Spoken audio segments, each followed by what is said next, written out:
The Exorcist adalah sebuah film horor Amerika Serikat yang diadaptasi dari novel tahun 1971 dengan judul yang sama karya William Peter Blatty, mengenai seorang gadis kecil yang kerasukan setan dan usaha nekat ibunya yang mencoba menyembuhkan putrinya lewat eksorsisme, yaitu ritual pengusiran setan yang dilakukan oleh dua orang imam Katolik. Film ini menampilkan Ellen Burstyn, Linda Blair, Max von Sydow, Kitty Winn, Lee Jacob, Jason Miller dan Mercedes McCambridge. Baik film maupun bukunya terinspirasi dari sebuah praktik eksorsisme yang tercatat pada tahun 1949 atas seorang bocah laki-laki berusia 14 tahun. Film ini berkonsep sama dengan novelnya, di mana menggabungkan 3 skenario menjadi satu keutuhan cerita yang berpusat pada kerasukan setan pada seorang gadis berumur 12 tahun bernama Regan McNeil. Tapi sebelum mendengarkan alur cerita film ini, silahkan di-like dan subscribe dulu ya. Film diawali dengan penggalian sebuah situs kuno di Nineveh, Irak. Seorang penggali yang kemudiannya diketahui sebagai Lancaster Marine yang diperankan oleh Max von Sydow, menemukan sebuah batu berukir gambar makhluk yang mengerikan. Batu tersebut diberikan penjelasan oleh Marine sebagai patung Pazuzu, simbol paganisme yang melambangkan setan. Chris McNeil diperankan oleh aktris Ellen Burstyn merasakan ada sesuatu di atas gudang. Lantas ia menuju ke kamar putri melihat pintu jendela terbuka, dan ia meminta pembantunya untuk melihat kemungkinan itu suara seekor tikus. Gudang tersebut berada di lantai atas. Keesokan harinya ia mencoba memeriksanya tapi dia tidak menemukan apa-apa. Sementara itu seorang pastor di sebuah gereja ketika ingin meletakkan bunga seketika terkejut melihat patung Bunda Maria telah dirusak dengan menambahkan organ alat vital. Tapi anehnya setelah kejadian di rumah Chris tersebut, ia melihat anak gadis yang berumur 12 tahun bernama Regan McNeil diperankan artis Linda Blair mulai mendapat gejala yang tidak biasa.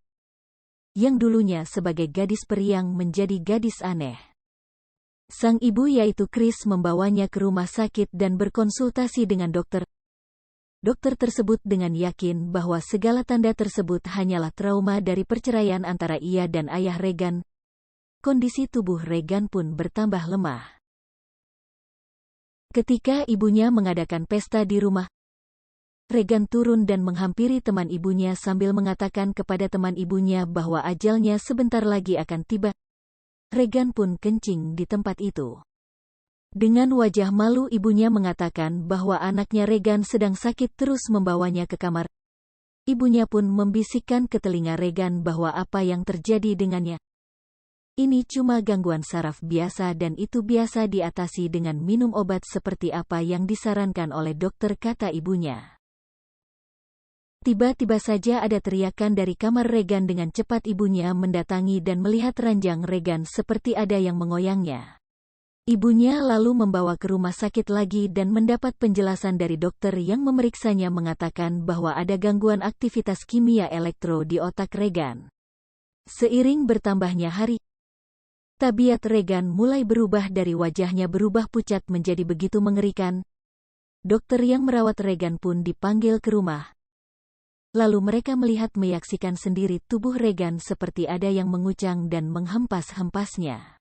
Suaranya kadang bisa berubah menjadi suara laki-laki, dan ia mengamuk sambil mengeluarkan kata-kata kotor sumpah serapah. Lantas dokter-dokter itu cuma hanya bisa menyuntikkan obat penenang saja supaya Regan bisa tidur. Dokter itu mengatakan apa yang dialami Regan itu adalah keadaan patologis, yaitu bisa menyebabkan kekuatan luar biasa jika manusia mengalami keadaan yang terdesak. Ibunya menduga ia mengalami kepribadian ganda. Pada malam hari ibunya pulang ke rumah mendapati jendela kamar Regan terbuka lebar dan melihat Regan lagi tidur. Dan ibunya marah dengan pembantu di rumah kenapa ia ditinggal sendirian di rumah. Tapi pembantu itu mengatakan bahwa ada Burke teman ibunya menjaga selagi ia pergi belanja barang. Ibunya mendapat kabar bahwa temannya Burke telah tewas. Setelah mengalami kecelakaan terjatuh dari tangga, tak berapa lama Regan keluar dari kamar lantai atas turun ke bawah berjalan dengan cara tidak semestinya, yaitu cara kayang, dengan mulut mengeluarkan darah segar. Kemudian ibunya membawa Regan ke rumah sakit jiwa. Tapi dokter di sana mengatakan kecil kemungkinan untuk bisa disembuhkan. Dokter-dokter di sana sudah putus asa setelah melakukan berbagai cara pengobatan dan akhirnya pun menyerah.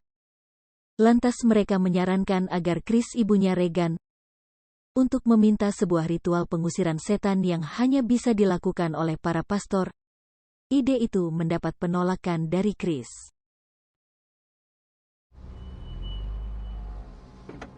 Ketika berada di kamar Regan, Chris menemukan salib berada di bawah kasur dan dia menanyakan kepada pembantu di rumahnya, tidak ada seorang pun yang menyelipkan salib tersebut.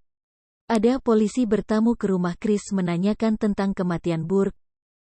Lantas polisi bingung sendiri atas kesimpulan penyelidikannya bahwa kemungkinan Burke dibunuh oleh kekuatan yang besar terus dilemparkan ke bawah.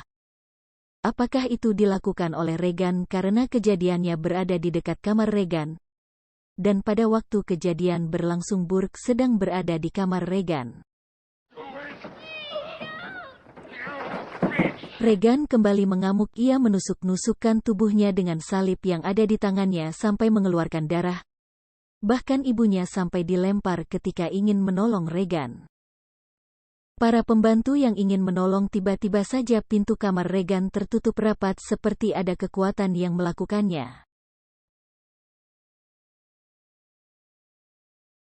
Dilanda perasaan putus asa, akhirnya Chris pun menemui Pastor Karras yang dikenalnya sebagai pendeta dan juga psikiater. Sambil ia meminta rokok pada Pastor Karras, Chris pun menyatakan alasan keinginannya bertemu yaitu untuk melakukan upacara ritual pengusiran setan. Pastor Karras pun menolak bahwa semenjak ia menjadi seorang pastor ia tidak pernah melihat ada orang yang melakukan ritual tersebut. Chris pun memohon dan memelas agar bisa dilakukan upacara tersebut demi keselamatan putrinya. Pastor Karras kemudian dibawa ke rumahnya dan dipersilahkan melihat keadaan Regan yang terikat di kamarnya.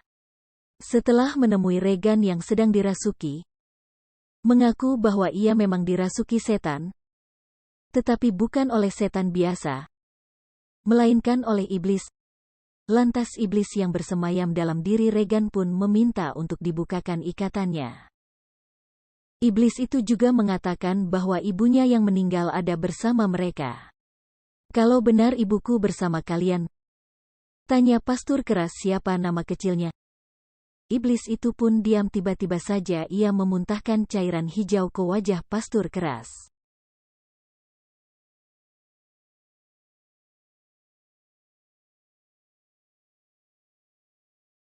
Keesokan harinya Pastor keras datang lagi menemui Regan yang wajahnya semakin mengerikan, karena sudah dirasuki iblis dalam dirinya. Kemudian Pastor keras memercikkan air suci ke tubuh Regan. Iblis itu pun berteriak kepanasan.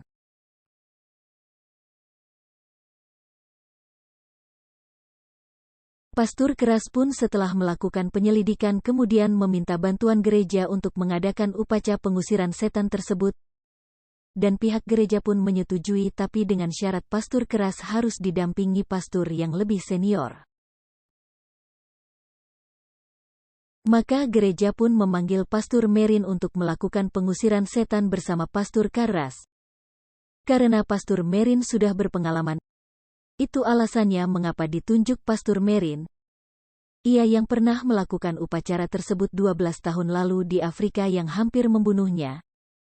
Meskipun gereja mengetahui kelemahan jantung Pastor Merin yang membuat ia dibebas tugaskan beberapa tahun lalu.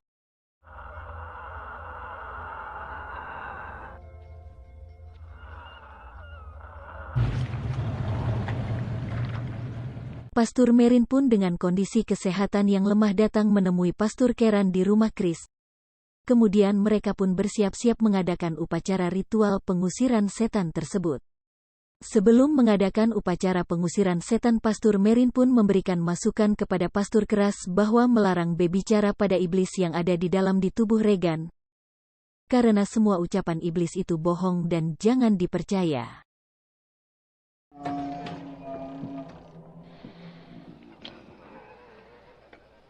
Lantas kemudian kedua pastur itu tanpa buang waktu langsung mengadakan upacara. Sambil mereka terus membacakan ayat-ayat suci, iblis itu pun berteriak dan meronta kepanasan karena kena percikan air suci. In the face of the enemy. Let the enemy have no Father, everlasting God, and Father of our Without end, amen. Save your servant. Who places her trust in Tiba-tiba the... saja ranjang tempat Regan berbaring perlahan-lahan terangkat seperti akan terbang. Pastur Merrin pun menempelkan salib di kepala Regan hingga ia mengeluarkan cairan hijau dari mulutnya. Dan iblis itu pun kemudian tertawa seakan-akan mengejek atas usaha yang mereka lakukan.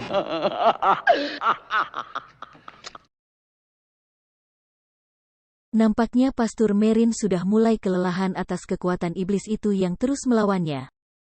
Tanpa putus asa Pastur Merrin pun terus membacakan ayat-ayat, bukannya melemah, iblis itu pun malah semakin kuat dan berhasil melepaskan ikatannya. Kemudian tubuhnya pelan-pelan terangkat namun perlahan-lahan turun. Dengan cepat Pastur Karran mengikatnya kembali. Kedua pastur itu terhempas ke lantai seperti ada kekuatan mendorong mereka berdua. Mereka berdua seakan menyerah atas kekuatan iblis tersebut.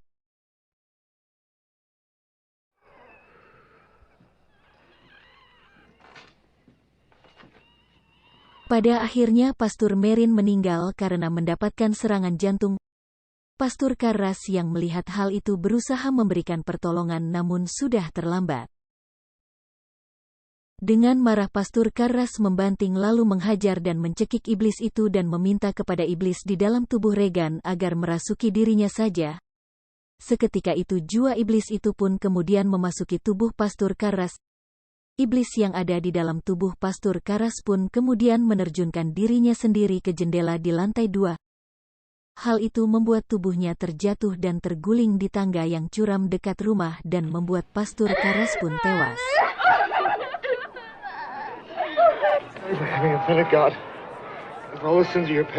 Setelah akhir peristiwa tersebut, Regan dan Chris memutuskan untuk meninggalkan Washington dari segala trauma, agar Regan tidak dapat mengingat sama sekali mengenai kejadian ritual pengusiran setan pada dirinya.